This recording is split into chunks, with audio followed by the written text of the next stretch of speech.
अब बात करते हैं इंट्रोडक्शन टू पॉलीमर। ठीक है, तो पहला है the simple molecules which combine to give polymer are called monomers. ठीक है, मोनोमर्स क्या होते हैं? पॉलीमर के स्मॉलेस्ट यूनिट होते हैं। ठीक है, उन्हीं को मिल मिल के क्या पॉलीमर का फॉर्मेशन होता है। The process by which simple molecule such as monomer are converted into polymer is called polymerisation. Polymerisation process से मोनोमर एक दूसरे से ज्वाइन होकर बड़े से पॉलीमर का फॉर्मेशन करते हैं। ठीक है, फिर क्या है? Crystalline polymers are opaque. Crystalline polymers कैसे होते हैं? ओपेक होते हैं। Amorphous polymers are transparent. Amorphous polymers क्या होते हैं? ट्रांसपेरेंट होते हैं। ठीक है, and monomer is the basic unit of polymer. Monomer क्या है? किसी भी पॉलीमर का बेसिक यूनिट है। Ethene is a monomer of polythene. Ethene क्या?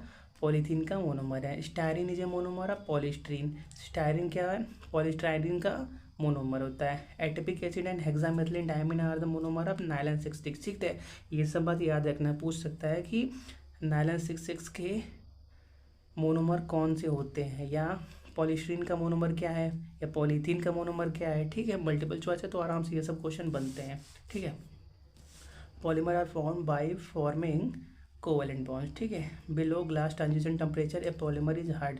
ग्लास ट्रांजिशन टेम्परेचर के नीचे पॉलीमर हार्ड होता है, उसके ऊपर सॉफ्ट फ्लेक्सिबल हो जाता है। ठीक है, on the basis of source और origin polymer are two types, natural polymer, synthesis polymer.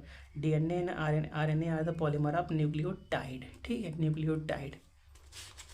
आगे बढ़ते हैं। On the basis of mode of formation polymer are two types, additional polymer, condensation polymer। ठीक है, additional polymer are also called chain growth polymer। Additional polymer chain growth polymer नाम याद रखना। ठीक है, और condensation polymer are also called step growth polymer. Condensation polymer, step growth polymer. On the basis of structure of chain polymers are three types. On the basis of structure of chain polymers are three types, linear, branched, cross link polymer. ठीक है, on the basis of intermolecular force polymer are three types, elastomers, fibre, plastic. Plastic के अंदर दो category आती है, thermosetting, और क्या, thermosetting और थर्मोप्लास्टिक, दो कैटेगरी आती है। ठीक है, लेकिन तो सभी काउंट होंगे प्लास्टिक के अंदर ही। ठीक है, क्वेश्चन नंबर 18 है, in elastomers the polymer chain are held together by weak van der Waals forces. ठीक है, वीक वंडरवाल फोर्सेज से क्या बोलते हैं? बंधे होते हैं, इसलिए आराम से वो फ्लेक्स मूव कर सकते हैं। ठीक है, which of the following is a thermosetting polymer?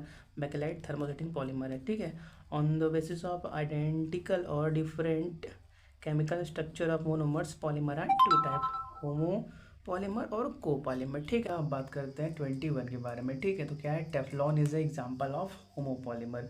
Nylon, polyester, silk, cellulose are fibre. ठीक है, ये सभी फाइबर की कैटेगरी के अंदर आते हैं। Compound used as lubricant for ball bearing at high temperature are high and high speed. लिख दो यहाँ पे, आर नहीं एंड रहता है। ठीक है, and high speed is silicon Greece.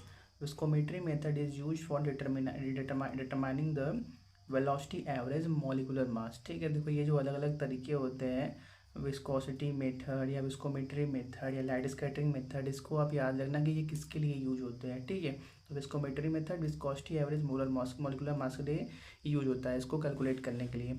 ट्राइफॉस्फेराजीन क्या है? एक लेविस बेस है। Viscosity method was devised by H Staudinger. ठीक है, विस्कोमेट्री मेथड किसने बनाया था? एच स्टैंडिंगर ने बनाया था। ठीक है, और CH3 twice SiCl2 on hydrolysis will produce CH3 twice SiOH twice. ठीक है, light scattering method is used for determining the weight average molecular mass. फिर क्या है? Silicones can not be used as vanishing cream. Membrane osmometry method is use to determine the number average molecular weight. ठीक है, आगे बढ़ते हैं।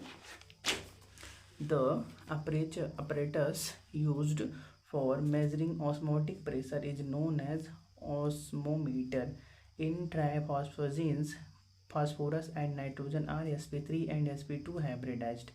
General formula of organosiloxanes is R2SiCl2. Silicon have the general formula SiO4 4-.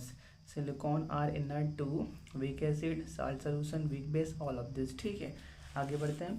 Temperature resistance clothes are formed with the following phosphogens. Phosphogens की help से temperature resistant cloth बनाए जाते हैं।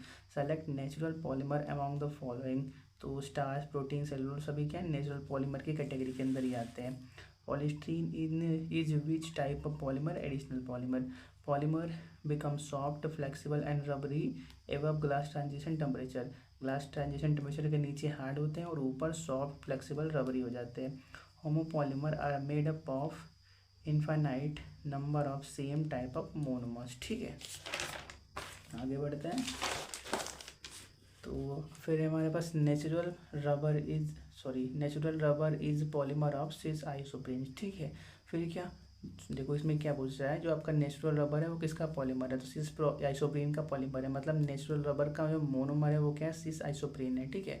Molecular weight of polymer is of how many types. 4 प्रकार के molecular weight होते हैं. ठीक है, हमने देखा भी, हमने शायद 3 प्रकार के बारे में बात भी किया. कौन कौन सा? विस्कोसिटी एवरेज मॉलिकुलर मास, नंबर एवरेज मॉलिकुलर मास, और वेट एवरेज मॉलिकुलर मास, और हाँ 3 प्रकार की बात की, चौथा भी होता है. ठीक है, बुक के अंदर देखोगे आपको लिखा होगा. फिर क्या है? Polymer degradation is caused due to impact of all of this, heat, light, chemical, सभी की वजह से पॉलीमर डिग्रेडेशन होता है. ठीक है, तो इसी के साथ पॉलीमर चैप्टर कंप्लीट होता है.